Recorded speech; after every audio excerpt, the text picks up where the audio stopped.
Il est 20h19 à Paris et comme promis, voici le journal de l'économie. Tunisie Télécom Entreprise, plus que des solutions. Allez, comme chaque soir, on vous retrouve Myriam Mascarello, bonsoir. Bonsoir Vincent. Et après PSA, après Renault, le deuxième constructeur... Non, après PSA, voici Renault, le deuxième constructeur français automobile qui annonce, c'est pas une bonne nouvelle, 7400 suppressions d'emplois dans les 4 ans. Absolument, ce n'est pas une bonne nouvelle du tout. Ça représente 14% de ses effectifs. Alors, Renault ne parle pas de plan social. Il ne parle pas de licenciement sec. Il ne parle même pas de plan de départ volontaire. Il parle en fait de départ naturel. Il faut comprendre par départ naturel les départs en retraite, qu'ils soient à l'heure, on va dire, ou anticipés, ou toutes les envies de reconversion que pourraient avoir les salariés, tous ces projets qui amènent à quitter une entreprise, mais qui ne sont pas, on va dire, impulsés forcément a priori par l'entreprise. C'est en tout cas la version de Renault qui explique cette volonté de maigrir par un objectif de compétitivité. Renault veut améliorer sa compétitivité. Il est convaincu que c'est comme ça qu'il va ramener d'ailleurs du travail en France au final, sur ses sites français. Et d'ailleurs, des négociations sur la compétitivité sont en cours déjà au sein de l'entreprise, négociations qui vont être, on va dire, servies, aidées par l'accord qui a été signé en fin de semaine dernière par les partenaires sociaux. Carlos Ghosn, le patron de Renault, s'y est d'ailleurs référé. Écoutez-le. Il y a un volet très important qui vient d'être fait, qui est l'accord national, très important. Il y a un très bon signal donné au niveau des marchés que la France, mais je dirais avec l'ensemble des composants, c'est-à-dire gouvernement, entreprises, partenaires sociaux, veut améliorer sa compétitivité, se donne des moyens d'améliorer sa compétitivité, mais il faut que ce soit complété par des efforts, entreprise par entreprise, c'est ce que nous faisons. Voilà, et si un accord intervient en interne, Renault s'engage à ne fermer aucun site en France. Donc prochain prochaine réunion entre les syndicats et la direction, ce sera mardi prochain chez Renault. Et puis en Grande-Bretagne, Myriam, c'est un peu un mythe qui vacille. HMV a été placé en redressement judiciaire. Absolument. HMV, c'est en fait le disquaire du royaume. C'est un peu notre Fnac à nous, en quelque sorte. Et comme Virgin Megastore en France, qui vient d'être mis lui aussi en redressement judiciaire, eh bien HMV se heurte à la dématérialisation des biens culturels, à la concurrence d'Internet pour tout ce qui est achat donc de livres, de musique, de films, etc. Et là, plus de 4000 emplois quand même sont concernés. Sandrine Gomez nous en dit plus. Voici la nouvelle victime du commerce en ligne. Sur Oxford Street, HMV affiche moins 25% sur une quantité de produits. Mais cette année, pour les soldes, l'ambiance n'y est pas. L'enseigne mythique de vente de disques vient d'être placée en redressement judiciaire et risque la fermeture. Près de 4000 emplois pourraient être supprimés. Une mauvaise nouvelle qui ne surprend pas les clients. Qu'est-ce qu'on y peut? C'est tellement plus simple d'acheter sur Amazon. Ce n'est pas comme des vêtements où il faut les essayer. Avec un CD ou un DVD, vous savez ce que vous achetez. Vous êtes sûr que ça va convenir. HMV n'a pas évolué avec son époque. Ils auraient pu se mettre au marché digital, mais ils ne l'ont pas fait. Donc voilà le résultat. Ici, pourtant, en plus de 90 ans, on a su s'adapter aux nouvelles technologies. Les rayons ont vu passer les 33 tours, les cassettes, puis les CD, les DVD et même les jeux vidéo. Mais HMV n'aura pas résisté à l'ère du numérique. Depuis 2005, les téléchargements et les ventes sur Internet ont réduit de moitié son chiffre d'affaires, 1,1 milliard l'an dernier. La crise avant fermeture dans l'industrie des biens culturels, l'histoire se répète au Royaume-Uni ces dernières années. Nous avons perdu Zavi sur le marché et Music Zone, Price, Silver Screen, un grand nombre de magasins spécialisés qui existaient sur le marché. Comme vous venez de le dire, HMV est désormais une des 2 seules grandes chaînes avec Game qui opère uniquement sur le marché du jeu. L'administrateur qui a repris la gestion des 238 magasins criblés de dettes cherche désormais un repreneur. Même sort en France pour les magasins Virgin. La Fnac, grand nom français de la distribution de biens culturels, est lui aussi dans la tourmente. Pour sa survie, un plan d'économie de 80 millions a été engagé l'an dernier. 300 postes doivent être supprimés.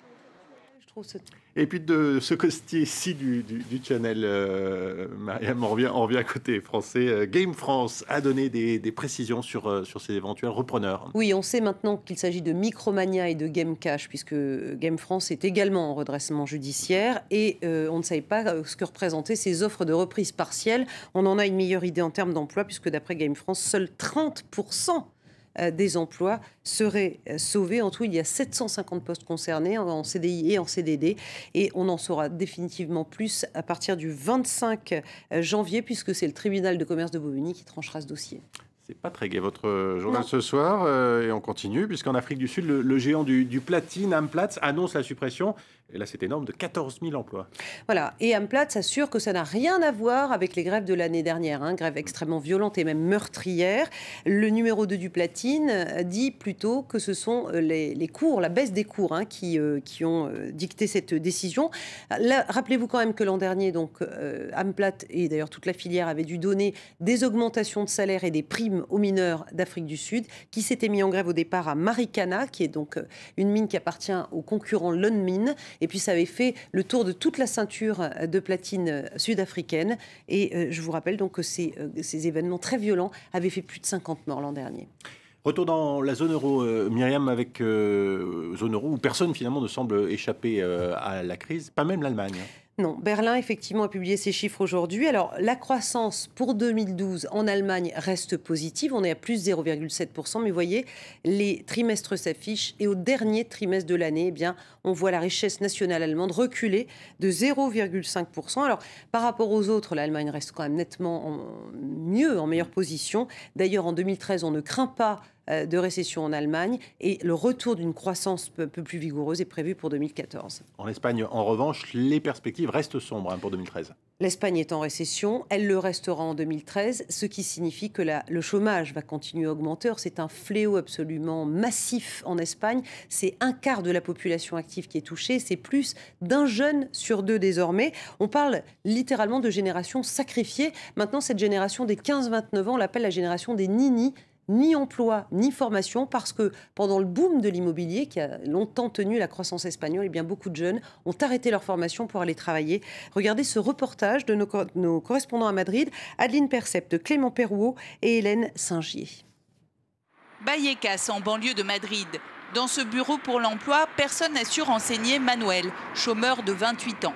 Il craint de perdre ses allocations s'il accepte un petit boulot. Et il sort de cette administration sans réponse. Ils m'ont dit d'appeler un numéro vert. Ici, ils ne savent rien.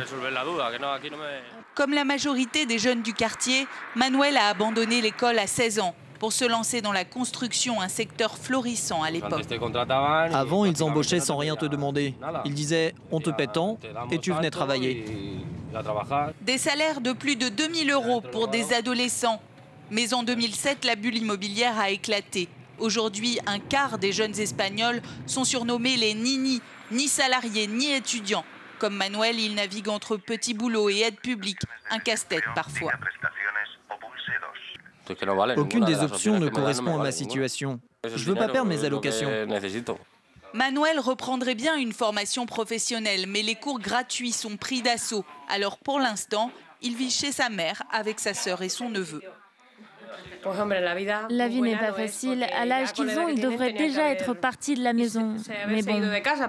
Manuel s'accroche. Il va souvent voir les petites annonces à la maison de quartier. Les assistantes sociales y entendent toujours la même histoire. Une scolarité avortée, un métier peu qualifié, puis le chômage de longue durée à moins de 30 ans. Les premiers mois, ils ont l'impression d'être en vacances. Mais quand ça fait longtemps que le chômage dure et qu'ils ne trouvent rien, ils finissent désespérés. Depuis 5 ans, tous les gouvernements ont cherché des solutions pour la génération Nini. En vain pour l'instant. On termine, Myriam, avec un mot des bourses, la clôture ce soir en Europe. Attentisme sur les places boursières qui attendent effectivement des résultats en provenance de Wall Street. Regardez, Paris recule de 0,29%, Londres a pris 0,15%, Francfort perd 0,69%. À noter aussi le taux du livret A qui a été ramené de 2,25% à 1,75% en France, bien sûr. Et ça, c'est à compter du 1er février. Voilà pour l'actualité économique. Merci, Myriam Mascarello. Tunisie Télécom Entreprise, plus que des solutions. Il est 20h28 à Paris. Dans moins de 2 minutes, un nouveau journal. Paris Direct continue. Restez avec nous sur France 24.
Encore un môme décharné en plein l'heure du repas, font exprès, hein? Heureusement qu'on en a au dessert. Bonne nouvelle, la faim est plus facile à guérir qu'à regarder. actioncontrelafaim.org.